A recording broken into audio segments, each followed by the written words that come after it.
अस्सलाम वालेकुम क्लास 7। आज हम सबक शहर अच्छे या गांव का मशक़ी काम और सवाल जवाब करेंगे।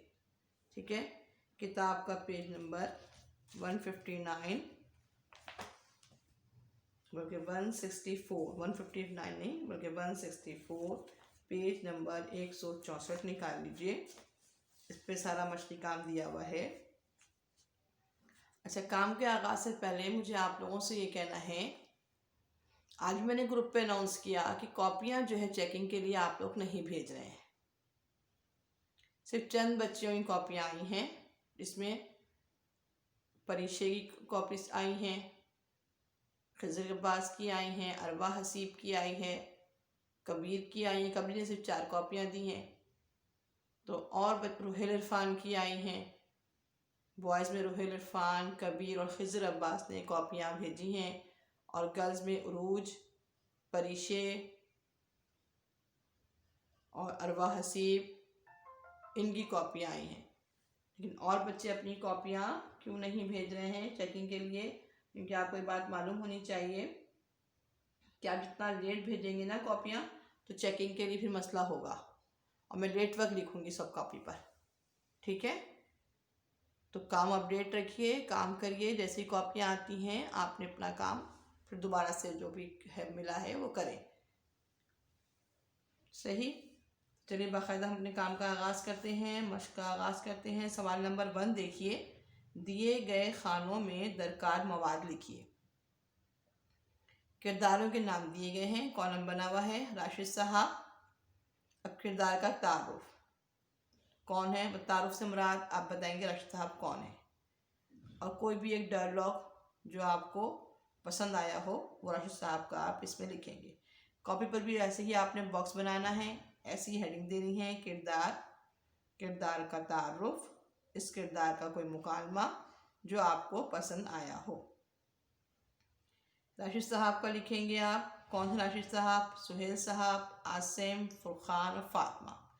ये काम आपने खुद करना है, इसका आंसर आपने खुद देना है ड्रामा पढ़ के बहुत अच्छे तरीके से। ठीक है, अब सवाल नंबर 2 देखिए, दर्ज सवालात के जवाब तहरीर कीजिए।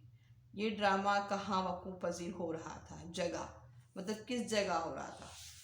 पहला मंजर हम जब देखेंगे उससे हमको अंदाज़ा होगा कि ये जो है ड्रामा जो था ये कहाँ वक़ूफ़ पज़ीर होता है, कहाँ हुआ था। वक़ूफ़ पज़ीर से मतलब कहाँ वाक़ हुआ, किधर का मंजर दिखाया जा रहा है, पहला मंजर। तो इसके बारे में आपको बताना होगा कि कहाँ वक़ूफ़ पज़ीर हुआ।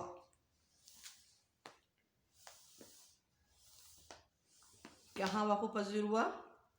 गांव का एक घर। ठीक है, क्या लिखेंगे आप?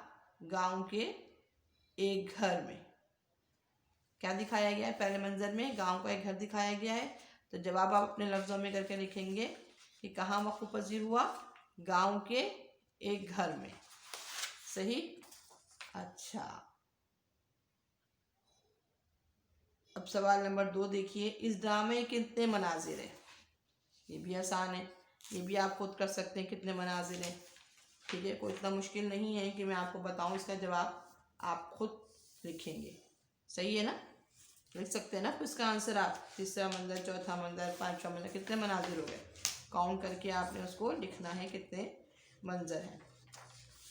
फिर है सवाल नंबर 3, इस ड्रामे कितने किरदार हैं?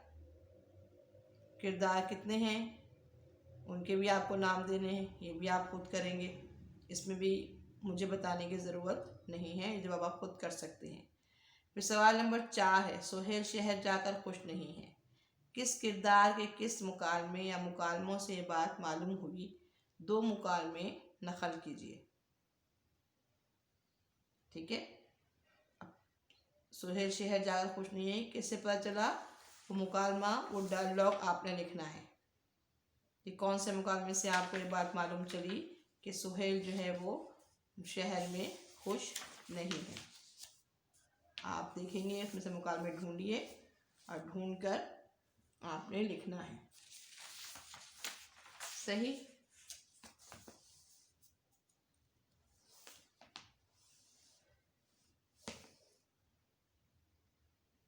अब इसके बाद है सवाल नंबर आ जाइए 4 5 पे आ जाइए। पूरी दुनिया ज़राअत को अहमियत क्यों देती है? ड्रामे में बताई गई वजूहात नक़ल कीजिए। पूरी दुनिया ज़राअत को बहुत अहमियत, देखिए सफ़ा नंबर 162 162 पर, ठीक है, 5वें मंज़र में इसका जवाब है, ठीक है। और उसमें आप देखिए यहाँ से लिखा हुआ है सुहेल, जो सुहेल का मुकालमा है ना, page number 162 second paragraph, Suhail मिल गया। अब यहाँ से आप लिखना पूरी दुनिया ज़राअत को बहुत अहमियत देती है क्योंकि ग़िज़ा का हुसूल इंसानों की बुनियादी ज़रूरत है। फैक्ट्रियों और सनतों में बनने वाली किसी भी चीज़ के बगैर इंसानों का गुजारा मुमकिन है, लेकिन ग़िज़ा के बगैर नहीं। यहाँ तक इसका जवाब है। जवाब मिल गया आपको? हाँ, इसको अंडरलाइन कर लीजिए, जवाब को आप अंडरलाइन करिए। और अब हम अगले सवाल की तरफ पढ़ते हैं। अगला सवाल क्या है, पढ़िए। अगला सवाल है आपका सवाल नंबर 6। इस ड्रामे में मौजूद अल्लामा इकबाल के शेर की तशरीह कीजिए। ठीक है, तशरीह मैंने आपको समझाई थी उस दिन, फिर अभी और बता देती हूँ, दोबारा से करवा देती हूँ आपको, तो ये तशरीह आप समझ के ये करेंगे। शेर क्या था? मेरा तारीख़ अमीरी नहीं फ़कीरी है, खुदी ना बेच गरीबी में नाम पैदा कर। तो मंजब, एक तो मंजब वाला शेर में शायर ने किसकी अहमियत बताई है? खुददारी की अहमियत बताई। खुददारी क्या चीज़ होती है? खुददारी का मतलब होता है इज़्ज़त नफ्स का ख्याल रखना, यानी कम वसाइल पर ख़नात करना, यानी कि आपके पास, तो मेरा तारीख़ अमीरी नहीं फ़कीरी है, यानी ज़िंदगी गुजारने का, शायर कहते हैं कि ज़िंदगी गुजारने का तरीक़ेकार है वो हमें अमीरों जैसा नहीं कर रखना चाहिए, बल्कि हमें अपने वसाइल के लिहाज से रखना चाहिए। जितनी चादर देखकर उतने ही पैर फैलाने चाहिए, यानी कि ख़नात पसंदी को अपनाएं और ख़ुददारी को ख्याल रखें। यानी कि जब अगर आपके पास दौलत, रुपया, पैसा हो तो उसको सोच समझ के जो है वो खर्च करना, और ऐसा ना हो कि हम खर्च करके हमें किसी के आगे हाथ फैलाना पड़े, और किसी के आगे हाथ फैलाने से इंसान की जो इज़्ज़त नफ्स है वो मजरूह होती है। ठीक है, तो शायर कह रहे हैं कि खुद ही ना बेच गरीबी में नाम पैदा कर। जितना भी, जो कुछ भी अल्लाह ताला ने दिया है, अल्लाह ताला ने जितने भी वसाइल दी हैं, जितनी भी नेमतें दी हैं, तो हर शख्स को चाहिए कि वो उन वसाइल के मुताबिक ज़िंदगी गुजारे, है ना, और जो है ताकि किसी के आगे हाथ फैलाना ना पड़े। और गरीब, ज़रूरी नहीं है कि इंसान अमीर बनकर ही जो वो शोहरत हासिल करे, नहीं, तो गरीबी, खुद ही ना बेच गरीबी में नाम पैदा कर, यानी कि आप, अगर कोई इंसान गरीब है मगर अगर वो किसी के आगे हाथ नहीं फैलाता है, जितने महदूद वसाइल में ज़िंदगी गुजारता है और उसमें ही मेहनत करके वो कामयाबियाँ हासिल करता है और फिर बुलंदी को हासिल करता है, कामयाबी हासिल करेगा, बुलंदी हासिल करेगा, तो उस पर क्या होगा? ज़ाहिर है उसका नाम होगा, उसकी शोहरत होगी, उसको नेक नामी मिलेगी। ऐसे बहुत से लोग हैं जिनके पास वसाइल नहीं होते। एडिसन की मिसाल आपके पास है, वो कहाँ पढ़ता था, है ना, रेल की पटरियों के पास। खुद से अपने आप को बनाना खुद ही कहलाता है, यानी खुददार होना, किसी के आगे हाथ नहीं फैलाना। ठीक है, तशरीह आप इसकी करेंगे। इसके बाद है सवाल नंबर, तशरीह आप करने के बाद ये है सवाल 7। सुहेल ने शहर और गांव दोनों से फ़ायदा उठाने के लिए क्या मंसूबा बनाया? क्या मंसूबा बनाया था सुहेल ने? कि वो अपने गांव वाले घर को जो है वो ठीक कराएगा और छुट्टियों में जो है वो यहाँ आकर रहा करेगा। ठीक है, ढूंढते हैं क्या है।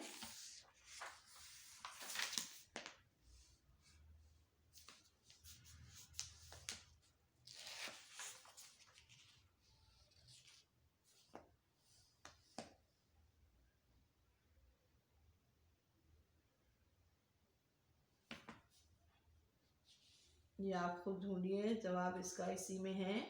ठीक है, कि जब सुहेल जो है वो इसका इरादा करता है कि मैं अपने अब्बा के छोटे से खस्ता, हाँ देखिए सफ़ा नंबर 62 पर यहाँ पर है। सेकंड बात यह है कि अपने अब्बा के छोटे से खस्ता हाल को ठीक करवा रहा हूँ, राशिद से बात कर ली है, वो ये काम कर देगा, फिर यहाँ हम अक्सर आते रहेंगे। ठीक है, यानी कि उसने ये काम किया कि वो अपने घर को, गांव वाले घर को भी ठीक करवाएगा, ताकि वो जो है छुट्टियों में यहाँ आकर यहाँ भी वक्त गुजारे और शहर भी जाए। ठीक है, मैं जब भी कारोबार के लिए मगरिबान जाता हूँ, देखता हूँ तो लोग पूरा हफ्ता शहरों में काम करने के बाद अपनी छुट्टियाँ किसी दही इलाके में गुजारते हैं। यूँ फितरत से करीब होना इंसानी सेहत के लिए बहुत ज़रूरी है। यहाँ से यहाँ तक इसमें से आपने लफ्ज़ों में करके खुद इसका जवाब लिखेंगे। ठीक है, ये आपको मैंने समझा दिया, करा दिया। अब सवाल नंबर 9 देखिए। ड्रामे के इख्तिताम पर राशिद ने कहा कि तुम्हारी बातों से मुझे फैसला करने में आसानी हो गई। आपके ख्याल में राशिद ने क्या फ़ैसला किया होगा? अपने जवाब के हक़ में 2 या 3 वजूहात दलाइल भी दीजिए। ये भी आप खुद करेंगे अपनी अक़ल से, अपनी समझ से। जब मैं कॉपी देखूंगी तो उस वक्त मैं फिर आपने सही किया है गलत उस वक्त बता दूंगी। ठीक है, सवाल नंबर 10। इस ड्रामे में आपको पसंदीदा किरदार कौन सा है? अपनी पसंदीदा की वजूहात भी तहरीर कीजिए। ये भी आपको खुद ही करना है 9 और 10, और अपनी पसंद बतानी कि आपको क्या बात पसंद आई इस ड्रामे में, इस किरदार के बारे में। ठीक है, यहाँ तक हमने करना है। अच्छा, इसके बाद जो आपने काम करना है, सवाल नंबर 10 तक करने के बाद आपने सबक ड्रामे का खुलासा अपने लफ्ज़ों में लिखना है। ठीक है, कि मुसन्निफ़ ने इस सबक में शहर और गांव का, इस ड्रामे में शहर और गांव का फ़र्क बताया है, शहर की ज़िंदगी और गांव की ज़िंदगी बताई है। इस तरह से करके आप दोनों की ज़िंदगी का कंपेयर करके, मुकाबला करके आपने खुलासा 1/3 हिस्सा सबक का लिखना है। सही है? ठीक है बच्चों, समझ में आ गया सारा काम। और इस तरीके से हमने ये सबक मुकम्मल कर लिया है। और अगले लेक्चर तक के लिए मुझे इजाज़त दीजिए। अल्लाह हाफ़िज़।